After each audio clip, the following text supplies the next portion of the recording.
guys, what's up? I'm Karis. Welcome to Fix Your Shitty Movement. Holy fuck, I'm having a hard time getting this one in under 15 minutes because there's so much to cover. I geek the fuck out on shoulders more than probably anything else. They're my main area of expertise, and I could literally make like a series of 5 minimum on how to keep your shoulders happy.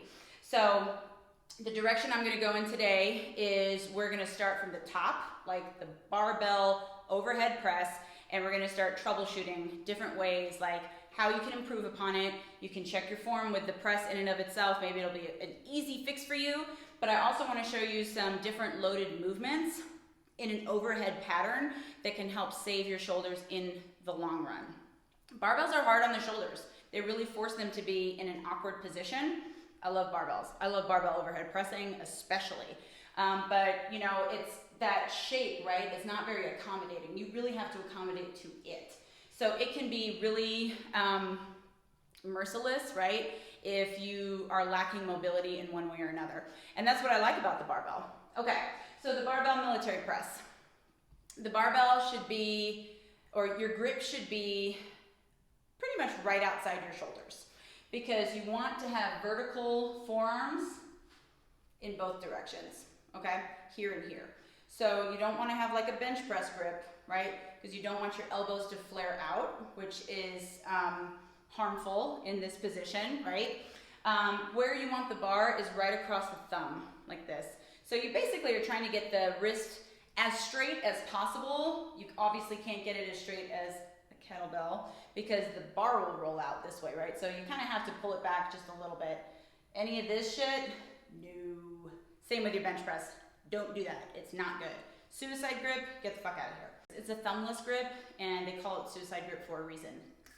Okay, so if I place my hands to the outside of my shoulders and unrack, I want you to see that I'm in a plank position. So bias into posterior tilt, rib cage down, collarbone broad, right? Press up and pull down. Press up, and I am shrugging at the top, but keeping my lats packed and not flaring my ribs. So the bar path is an arc. So it starts here. It has to arc so it doesn't hit you in the fucking chin. So it kind of arcs out and then comes up back here. So over the crown of your head. Now I have a way that we can test to see whether or not overhead movements are suitable for you right now. Can you do this? I know, so cutting edge. Can you do that? Can you hold your arm right by your ear, your bicep, without flaring your rib cage or sticking your ass out or anything like that? Generally, this is what I see a lot of out here. And that's it, tightness in the shoulder, sure. But what I want you to keep in mind, this is really important with the shoulders especially, tightness is not an indication that you need to loosen it. In my mind, in my philosophy, it's the opposite, often. I don't want to say across the board. But when something is tight, in my mind, it's an effort to gain stability. So I have really tight shoulders. I mean, my shoulders have a really hard life, but I do a lot to take care of them because shoulder shit is next level. You can't do anything when your shoulders are fucked up. Sorry if you have fucked up shoulders, but you know, it's never too late in my mind. So if I have such tight shoulders that they feel like, you know, just like reaching in odd angles, like wall angles, fucking hate those things, then how come I can do this and keep my neck and the rest of my spine in neutral? My fingers are overlapped. Why can I do that if my shoulders are so tight? Well, for me and a lot of women, that's actually an indication of hypermobility. So functional movement screen, one of the best things I ever did. Trainers, if you need some continuing ed stuff, holy shit, so good. I don't use the screen itself, but one of the screens is for shoulder mobility, right? They basically test for likelihood of injury. It's for like big sports teams and shit. So the proper distance apart is about a hand's distance. So like this, that's I don't want to say normal, but healthy. If there's overlap, especially if you experience a lot of like tightness or restriction there, that's usually a sign of hypermobility. Now I know some of you guys are like, well, cool, my fingers haven't touched each other back there in like 2 decades. Okay, well that's something different, right? But my point is that just because something feels tight doesn't mean you need to loosen it. In my mind, you probably need to activate something around it so that the poor fucking thing doesn't feel like it's gonna get pulled off of your body. Because that's what's happening with my shoulders. That's what's happening with a lot of people's shoulders. They overuse their shoulders for things that aren't their job, okay? So most of the time it's cheating mobility, right? For a very tight, immobile upper spine or thoracic spine. Because your thoracic spine is responsible for the most rotation in your entire spine. And you should also be able to extend without dumping into your lumbar spine. You won't be able to extend a lot. Your thoracic spine naturally curves or flexes out, right? That's the way nature intended it. There's going to be some extension from your lumbar spine as you extend up this way. But are you able to keep this intact as you do so? For a lot of people, no. And that's why they end up here, right? Or here. And you can see, like, that would not be great on my shoulder. You see how it's all the way back there, right? The only way I can get there is to arch my back. I might have back pain, but I also probably have some degree of shoulder pain, maybe wrist pain. It's not always where it hurts that's the problem. This is usually the big one. But let's just keep with thoracic spine so that I can keep this under 3 hours. Okay, so now you know the hand position, the correct hand position you want to be in. You know the bar path. You also want to create as much tension from head to toe as possible, okay? So as you're pressing up, you're thinking about pushing your ribs and everything below it down into the ground and pulling down actively with your lats, okay? So that tension is everything. So trying to practice getting in that position without compensating here, especially right there, right? Or here. You do want to shrug at the top, but you don't want to lose your lat, right? So it's not like this. And you'll know, especially with single arm stuff, if you're doing that. So one of the best things that you can do as a warm up is a bottoms up hold or a bottoms up press if you can. And that's using a kettlebell, you know. I'm not even gonna get into it because I did already. It's the perfect tool for shoulders.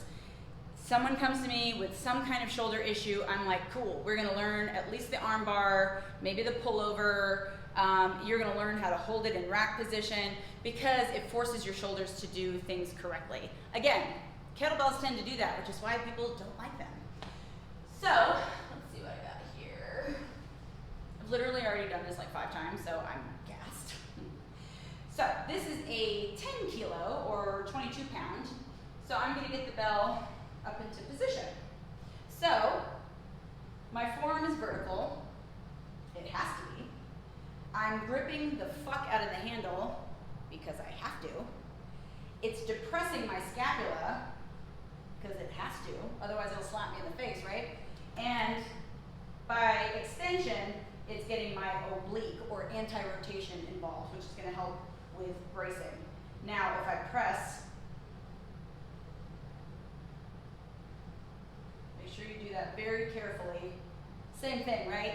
It will force you to have the correct bar path because any deviation is gonna make it fall. So, I mean, I've seen guys with really big hands who are unable to do that with that weight, at least on both sides. And that's an indication that they really, really need to do that. Don't press with open hands. I don't know why people do that. It's suicide for your shoulders.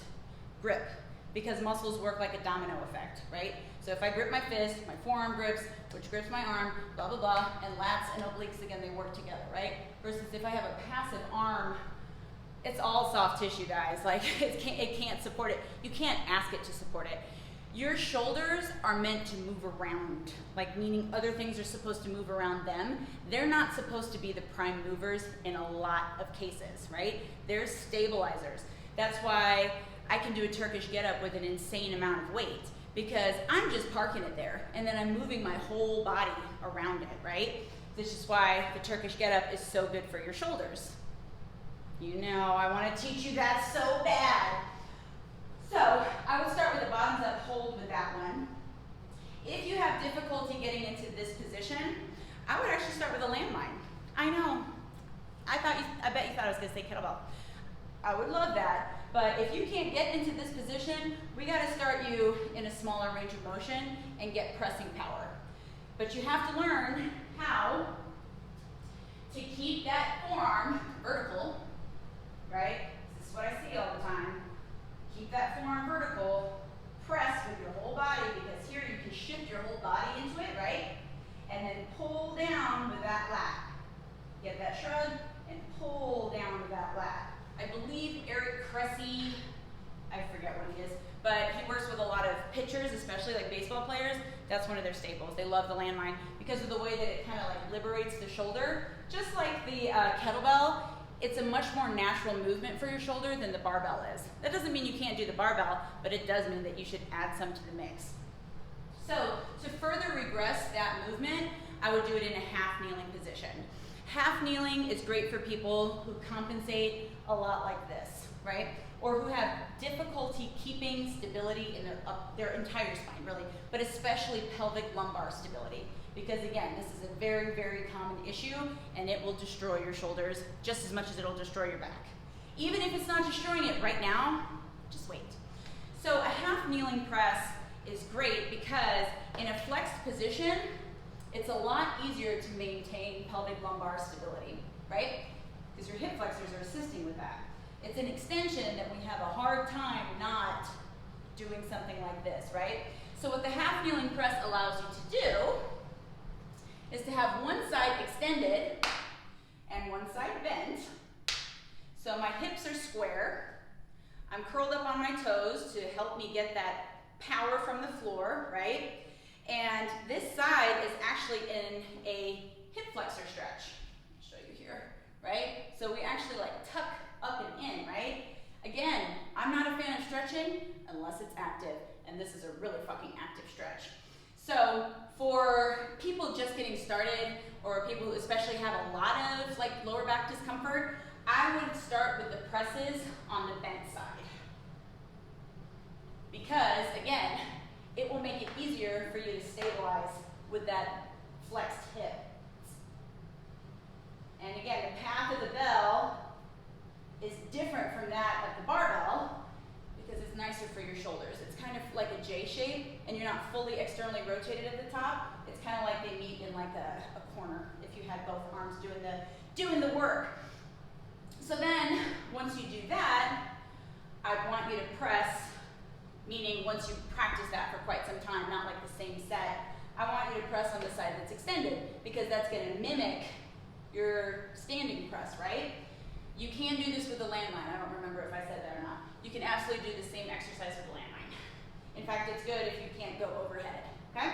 So press, right? So this is still going to help me, prevent me from going into my lumbar spine, but you see it's easier for me to do that with an extended hip, and that's the point. So from there, I would then start to play around with like a bottoms up press or a seesaw press. So the nice thing about a seesaw press, what the fuck is this?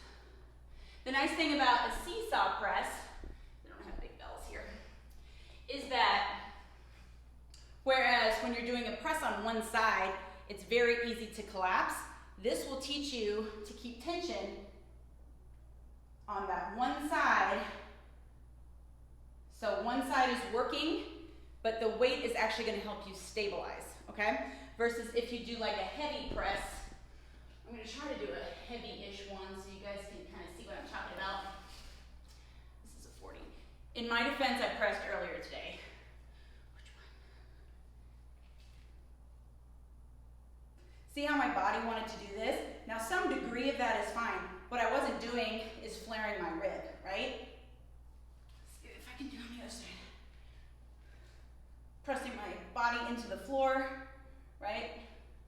And you see, that's why I like to demonstrate it with a heavier weight, you see the amount of tension I had to generate in my body to get that. That's the same kind of tension you need to learn to generate in your military press, or excuse me, your overhead press. Let's just call it the overhead press with the barbell, okay?